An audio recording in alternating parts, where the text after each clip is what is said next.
ഒരു താത്വിക അവലോകനം, എന്തുകൊണ്ട് നമ്മൾ തോറ്റു എന്നത് തന്നെയാണ് ഇവിടെ ഉദ്ദേശിക്കുന്നത്.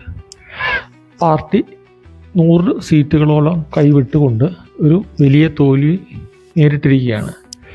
അതിൻ്റെ കാരണങ്ങളൊന്ന് ചെയ്യുകയാണ്.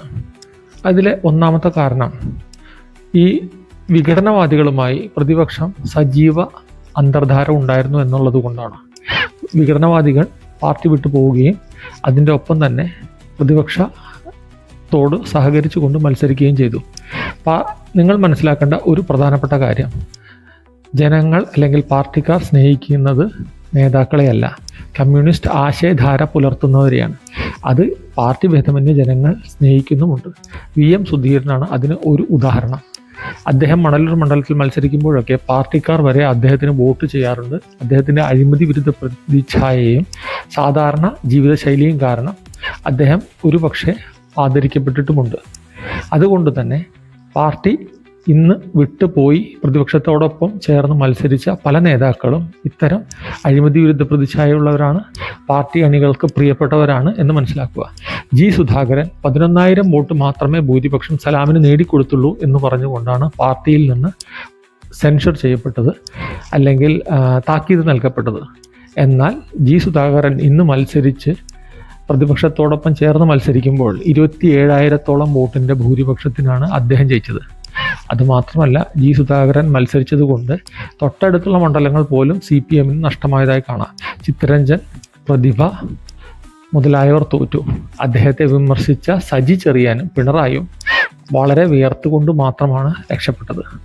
KT കുഞ്ഞിക്കണ്ണൻ, KT ഗോവിന്ദൻ മുതലായവർ പാർട്ടിക്കെതിരെ അവർ ഫണ്ട് വകമാറ്റിയെന്നും രക്തസാക്ഷി ഫണ്ട് വകമാറ്റിയെന്നും നെപ്പോട്ടിസം അല്ലെങ്കിൽ തൻ്റെ സീറ്റ് തൻ്റെ ഭാര്യയ്ക്ക് കൊടുത്തു എന്നുള്ള ആരോപണം ഉയർത്തിക്കൊണ്ടാണ് പുറത്തു വന്നത് എന്നതിനാൽ പാർട്ടി നേതാക്കളും പാർട്ടി അണികളും പാർട്ടി നിർത്തിയ കാൻഡിഡേറ്റിനേക്കാൾ കൂടുതൽ ഇവർക്ക് വോട്ട് ചെയ്ത് പാർട്ടി കോട്ടകളിൽ ജയിപ്പിച്ചു എന്ന് തന്നെയാണ് കാണാൻ സാധിക്കുന്നത്. രണ്ടാമത്തെ കാരണം, ന്യൂനപക്ഷങ്ങളിൽ ഉണ്ടായ പാർട്ടിയോടുള്ള വിരോധമാണ്. ഒരു ലീഗിന് കീഴിൽ ഒരു പാൻ മുസ്ലിം കൺസോളിഡേഷൻ നടക്കുന്നു എന്ന് തിരിച്ചറിഞ്ഞ അവർ ഒരു ഹിന്ദു കൺസോളിഡേഷനായി ശ്രമം തുടങ്ങി. അതിൻ്റെ ഭാഗമായി അയ്യപ്പ സംഗമം, ജമാഅത്തെ നേതൃത്വം നൽകുന്ന ആഭ്യന്തര വകുപ്പ് മുതലായ ആരോപണങ്ങൾ ഉന്നയിച്ചത് തീർത്തും ഇഷ്ടമായിട്ടില്ല. ഒരു കൗമ വിവാദം വീണ്ടും ഈ ഇലക്ഷനെ പിടിച്ചു കുലുക്കുകയുണ്ടായി. ഒരിക്കലും ഉണ്ടായ കാഫിർ സ്ക്രീൻഷോട്ട് എത്രമാത്രം ദോഷം ചെയ്തു എന്ന് മനസ്സിലാക്കിക്കൊണ്ട് തന്നെ വേണം ഈ കാര്യത്തെ നമ്മൾ കാണാനായിട്ട്. അതുകൊണ്ട് തന്നെ കഴിഞ്ഞ ഇലക്ഷനിൽ CPM 100 സീറ്റിനടുത്ത് എത്തിയപ്പോൾ KT ജലീലിൻ്റെ നേതൃത്വത്തിൽ, അബ്ദുൾ റഹ്മാൻ്റെ നേതൃത്വത്തിൽ നടന്ന ന്യൂനപക്ഷങ്ങളെ ആകർഷിക്കൽ ഇത്തവണ തീർത്തും ഫലവത്തായില്ല എന്ന് തന്നെ വേണം കരുതാൻ. അതുകൊണ്ട് പാർട്ടി അണികളോടൊപ്പം ന്യൂനപക്ഷങ്ങൾ എസ്പെഷ്യലി മുസ്ലിംസ് അപ്പുറത്തോട്ട് പോയതിനാൽ ഈ പാർട്ടിയുടെ തകർച്ച ഏതാണ്ട് ഏറെക്കുറെ പൂർണ്ണമായി. ക്രിസ്ത്യൻ വിഭാഗങ്ങളുമായിട്ടുള്ള ഔട്ട്റീച്ച് ജോസ് കെ മാണി വഴിയായിരുന്നു. അതുകൊണ്ട് തന്നെ ജോസ് കെ മാണിയുടെ പാർട്ടിക്ക് മത്സരിച്ച 12 സീറ്റിലും ഒറ്റ സീറ്റ് പോലും ലഭിച്ചില്ല എന്നുള്ളത് ശ്രദ്ധേയമാണ്. അതിനാൽ ഒരു ആൻറ്റി ഗവൺമെൻറ് വികാരമുണ്ടായിരുന്നുവെന്നും സഭകളുടെ സപ്പോർട്ട് ഇടതുപക്ഷത്തിന് തീർത്തും ഉണ്ടായില്ല എന്നുള്ളതും ശ്രദ്ധേയമാണ്. റോഷി അഗസ്റ്റിൻ വരെ മത്സരിച്ച് തോൽക്കുകയാണ് ഉണ്ടായത്. പാലയിൽ ജോസ് കെ മാണി തൻ്റെ പരാജയം ആവർത്തിച്ചു എന്ന് പറയുമ്പോൾ BJPയിൽ നിന്ന് വന്ന ഷോൺ ജോർജ് 35,000-ഓളം വോട്ട് നേടി എന്ന് പറയപ്പെടുമ്പോൾ, സഭയുടെ പിന്തുണയില്ലാതെ നേടി എന്ന് പറയപ്പെടുമ്പോൾ എത്രമാത്രം ജോസ് കെ മാണിക്ക് വിരുദ്ധമായി സഭ നിലനിന്നിട്ടുണ്ട് എന്ന് നമുക്ക് മനസ്സിലാവാവുന്നതാണ്. അല്ലെങ്കിൽ ഇനി ശ്രദ്ധിക്കേണ്ട കാര്യങ്ങൾ, CPM ജയിച്ചിട്ടുള്ള മണ്ഡലങ്ങളെല്ലാം ഹിന്ദു ഭൂരിപക്ഷമുള്ളവയാണ്. അതുകൊണ്ട് തന്നെ ഗുരുവായൂർ പോലെയുള്ള എക്സെപ്ഷൻസ് ഒഴിവാക്കിയാൽ ആ മണ്ഡലങ്ങളിലേക്ക് BJP കടന്നു കയറാൻ സാധ്യതയുണ്ട്. BJP നേടിയ 3 സീറ്റുകളിൽ ശക്തനായ V മുരളീധരൻ എന്ന നേതാവ് കൂടെ ഉണ്ട് എന്ന് മറക്കാതിരിക്കുക.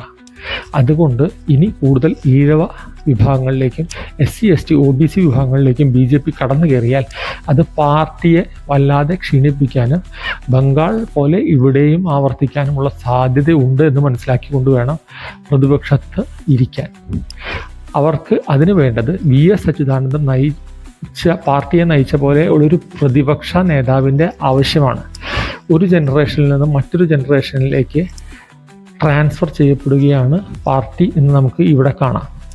പിണറായി വിജയൻ പ്രായാധിക്യം മൂലവും ആരോഗ്യ കുറവ് മൂലവും ബുദ്ധിമുട്ട് അനുഭവിക്കുന്നതിനാൽ പ്രതിപക്ഷ നേതാവായിരിക്കാൻ ക്വാളിഫൈഡ് ആണോ എന്ന് പാർട്ടി പരിശോധിക്കേണ്ടതാണ്. മാത്രമല്ല, പിണറായി വിജയൻ ഉണ്ടാക്കിയ മറ്റൊരു പ്രശ്നം പാർട്ടിയും ഗവൺമെൻറ്റും ഒരേ ഒരാളിലേക്ക് ചുരുങ്ങി എന്നതാണ്.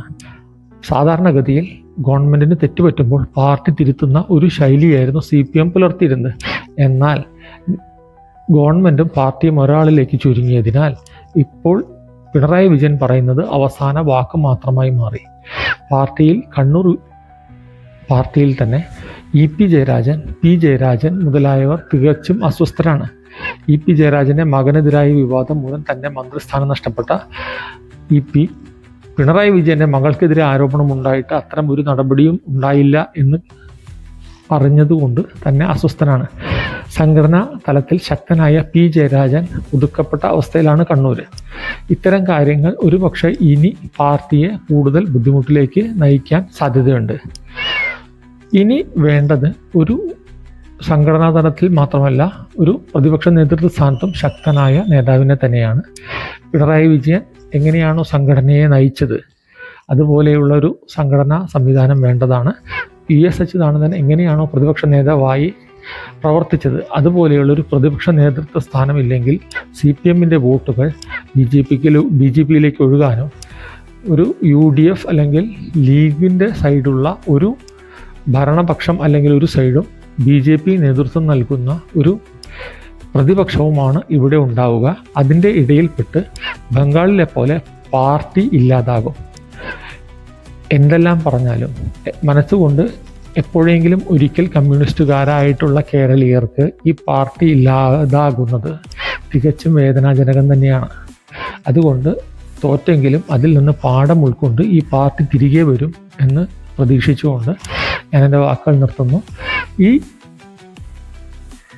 തിരിച്ചടി ഒരു ജനങ്ങൾ നൽകിയ താക്കീതായി കണ്ട് പാർട്ടിക്ക് എല്ലാ കാലത്തെയും പോലെ തിരിച്ചു വരാൻ കഴിയട്ടെ എന്ന് ആഗ്രഹിച്ചുകൊണ്ട് ഞാൻ ഈ പറഞ്ഞ വാക്കുകൾ നിങ്ങൾക്ക് ഗുണപ്രദമായിട്ടുണ്ടോ അല്ലെങ്കിൽ എന്തെങ്കിലും ഇഷ്ടമായിട്ടുണ്ടെങ്കിൽ ദയവായി ഇത്തരം മെസ്സേജുകൾ ഷെയർ ചെയ്യുക, കമൻറ്റ് ചെയ്യുക, സബ്സ്ക്രൈബ് ചെയ്യുക. നിങ്ങൾ ചെയ്യുന്ന സബ്സ്ക്രൈബും കമൻറ്റും ഇതിൻ്റെ റീച്ച് കൂട്ടാൻ ഹെൽപ്പ് ചെയ്യുന്നതാണ്. നന്ദി, നമസ്കാരം.